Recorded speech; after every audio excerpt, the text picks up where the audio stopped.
César Vallejo fue uno de los más grandes literarios del siglo XX. Pero ¿sabías cómo realizaba sus escritos y sus poemas para realizar una denuncia contra la injusticia social? Si quieres saber más, iniciamos. César Vallejo nació el 16 de marzo de 1892 en Santiago de Chuco, una pequeña ciudad en el norte de los Andes peruanos. Los padres de Vallejo fueron Francisco de Paula Vallejo y María de los Santos Mendoza, ambos hijos de curas españoles. Un dato interesante que podemos apreciar es que Vallejo fue el último de sus 11 hermanos y era una extensa red afectiva para ellos. En el año 1905 y 1908 estuvo en la escuela secundaria de Huamachuco, donde comienza a descubrir su interés por la literatura. Inicia su vida universitaria en Trujillo, pero los abandona por problemas económicos y tuvo que empezar a trabajar. En 1913 continúa con sus estudios en la Universidad de Trujillo. En el año 1915 se gradúa como bachiller en Filosofía y Letras, con una tesis sobre el romanticismo en la poesía castellana. Por carencia de recursos económicos, César Vallejo labora como tutor de los hijos de un rico hacendado y político llamado Domingo Sotil, en una hacienda de Huánuco. En 1912 trabajó como ayudante de cajero en la hacienda azucarera Roma. Entre 1913 y 1914 trabaja como profesor en el Colegio de Varones número 241 de Trujillo y durante el periodo de 1915 y 1916 ejerce la docencia en el Colegio Nacional de San Juan, institución donde enseña a quien sería uno de los mayores representantes del indigenismo literario, Ciro Alegría. César Vallejo incursionó prácticamente en todos los géneros literarios, desde poesías, cuentos, artículos periodísticos hasta obras teatrales. Entre sus obras más significativas encontramos los libros de poesía que publicó en vida, Los Heraldos Negros de 1918 y Trilce de 1922. Luego de su fallecimiento surgen España aparta de mí este cáliz y Poemas humanos, ambos publicados en 1939. Vallejo también editó Escalas melografiadas de 1923, Fabla salvaje de este mismo año y El tungsteno de 1931. Este material inédito y algunos textos no antes publicados fueron recopilados en novelas y cuentos completos de 1967. La prosa ensayística y de reflexión se muestra en Rusia ante el segundo plano quinquenal, El arte y la revolución y Contra el secreto profesional. Estos son solo algunos títulos de su vasta trayectoria literaria, que consagraron al poeta como uno de los mejores de su tiempo.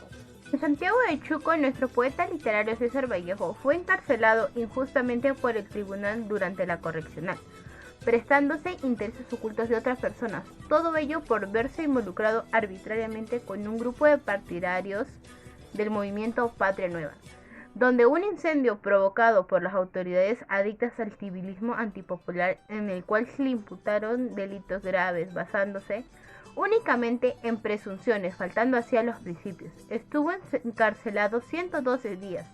Durante su encarcelamiento escribió la mayoría de sus poemas de Trilce. Fue liberado el 17 de junio de 1923. Hasta ahora César Vallejo se ha negado a revelar la identidad de la persona que le inculpó injustamente. ¿Cómo Vallejo denuncia la justicia mediante sus obras? Para César Vallejo, la injusticia es un mal que el ser humano lo ha sobrellevado durante el largo de los años. Él lo vivió por el hecho de estar en el lugar incorrecto a la hora incorrecto y es encarcelado sin ningún motivo. Tras este suceso se vio muchas veces interferido por los altos poderes. Otro de los motivos fue que los gobernantes del Perú en aquella época engañaban a los peruanos muchas veces metiendo cizaña para que haya enfrentamientos y estos puedan seguir gobernando y aprovechándose del pueblo. ¿Qué es el tungsteno?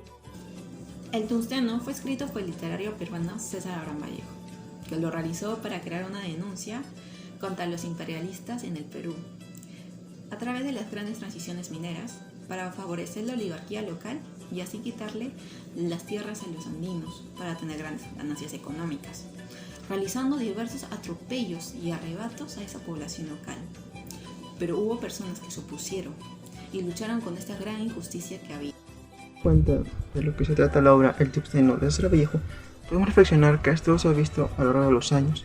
El hombre ha podido avanzar en sus conocimientos, ya sea en la medicina, la arquitectura, el arte, las tecnologías como el día que es el internet, la cual lo tenemos presente todos los días y más ahora que estamos en tiempos de pandemia, Pero lo que siempre el hombre ha flaqueado han sido sus valores, ya que siempre pretende oprimir a un sector.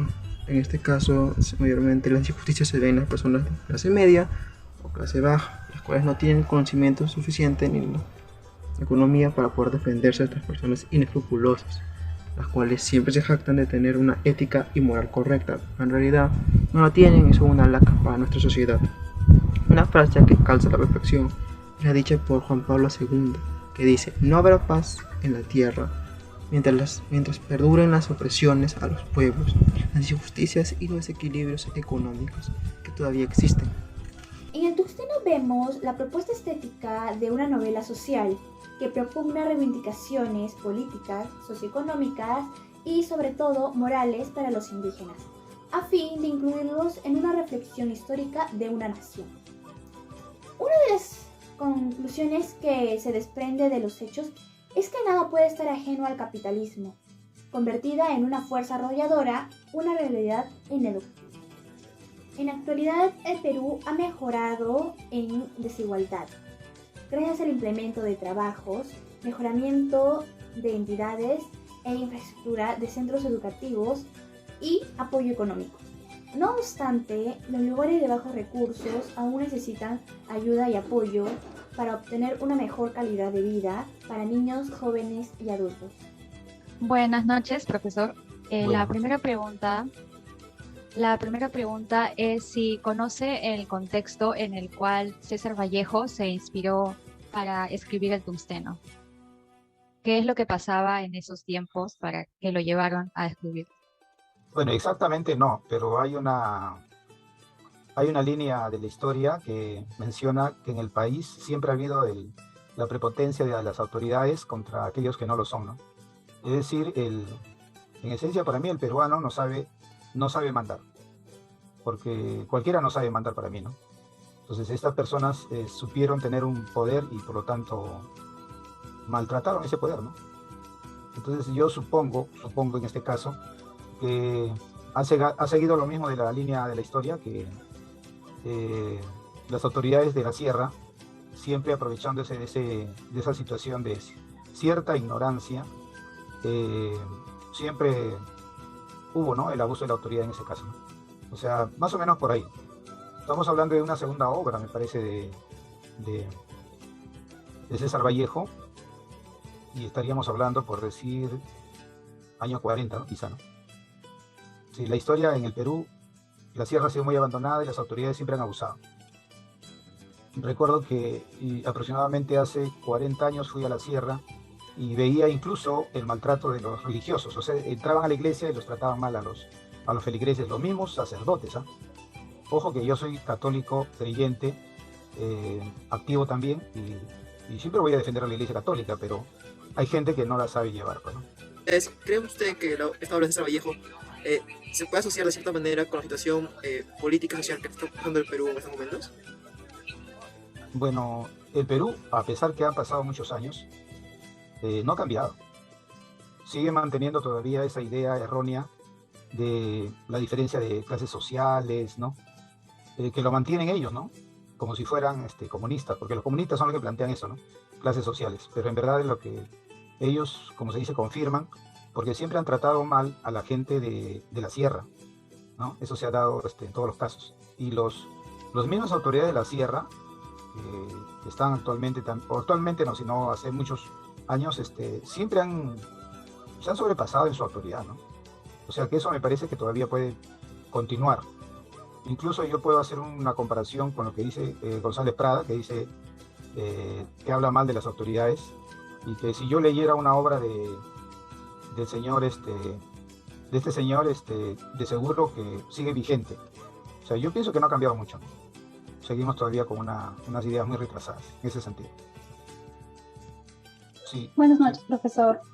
Continuando con las preguntas, ¿cuáles son los valores que usted puede resaltar de la obra? Valores. Bueno, la humildad de los indígenas, ¿no? De los Horas, que ellos siempre vieron al mundo como parte de la naturaleza y a los ciudadanos, por supuesto, también, ¿no? Y cuando ellos le dan la mano a la empresa minera, ¿no?, y a todos, ellos lo hacen con esa pureza de espíritu que tiene el hombre de la sierra, ¿no? El que nació en la sierra y el que vive en la sierra.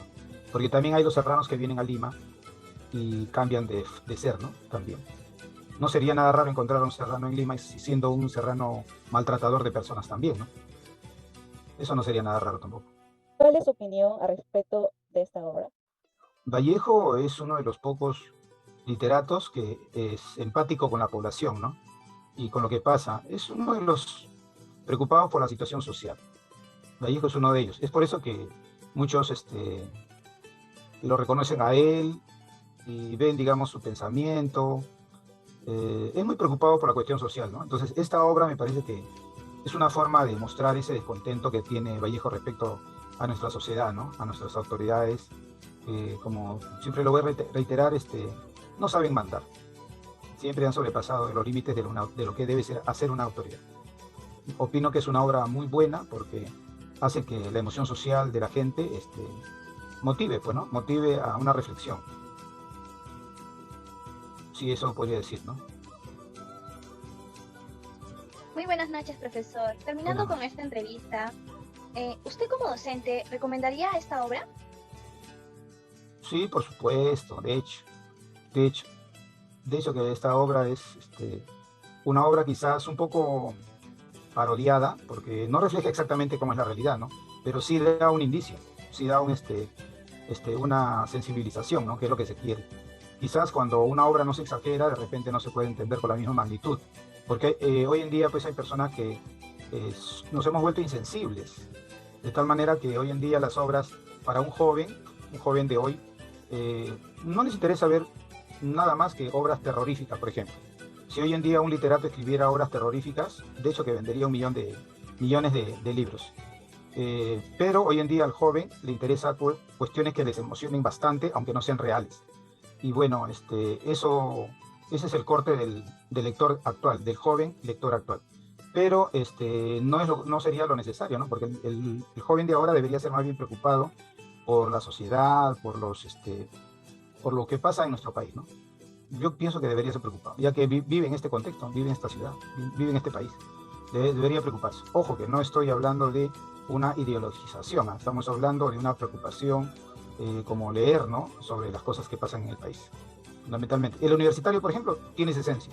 Está obligado a ver eso, pero estamos hablando por una obligación, no porque le nace, ¿no? Sino que les obligan a leer sobre este tipo de obras, que son obras de contenido social, ¿no? Muchas gracias, profesor, por haber aceptado esta entrevista y compartirnos su pensar. Bueno, este trabajo nos ha revelado que tanto en el pasado como en la actualidad en el Perú se viven injusticias día con día, ya sean pequeñas injusticias como grandes. Pero debemos de tomar ya conciencia. Por ello debemos luchar y realizar acciones que combatan estas injusticias que vemos día con día en las noticias, nosotros mismos en la calle. Lo que creamos que realmente no ayudamos a nuestra causa es todo lo contrario, ya que con pequeñas acciones podemos incentivar a más personas a que también hagan el cambio. Entonces, así aportar nuestra pequeña granito de arena para que en un futuro erradiquemos la injusticia en nuestro Perú, en todos los sectores que tenemos, ya sea el social, el político y el económico. Con esta iniciativa podemos dejar una huella en la historia para que así las futuras generaciones de peruanos vean nuestro ejemplo y lo mejoren, ya que de eso se trata, de siempre mejorar, para que en un futuro tengamos un mejor mundo y que todos seamos iguales.